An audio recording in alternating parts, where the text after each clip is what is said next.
يا ذاكر الأصحاب كن متأدبا واعرف عظيم منازل الأصحاب.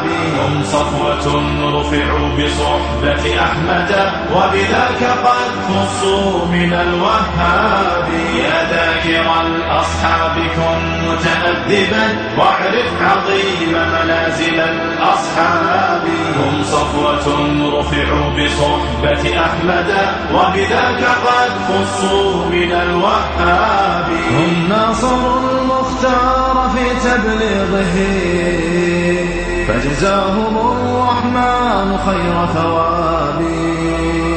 ما بال أهل الغي طال لسانهم وتجرؤوا ورموهم بسباب. سبوا خيار الخلق من لهم العلا ولهم مقام في ذرى الأحساب. من قبل صرح أعوج عن حقده في سب شيخ متق أواب. يا ثاني الاثنين في الغار الذي شهدت له آيات خير كتاب. واليوم قد صدع الخبيث بجرأة ووقاحة من سافل كذاب. هذا النبي محمدا في عرضه سيعمه ذل وشر عقاب. هذا النقية لتخل المصطفى فليخشى أن فسعيه كسراب. هاتيك أم المؤمنين فضلها يروى لنا في سورة الأحزاب. يا أم إني قد كتبت مدافعا والدمع مني كالجدى المنساب.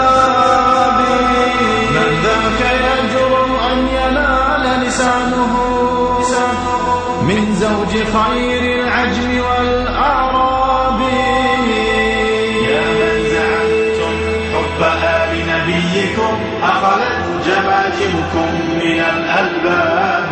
تمشون في درب الضلال معتب قد أخفيت عثراته بضباب. يا ذاكر الأصحاب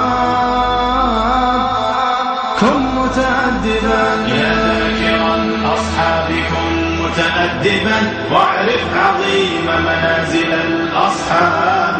هم صفوة رفعوا بصحبة أحمد وبذاك قد خصوا من الوهاب.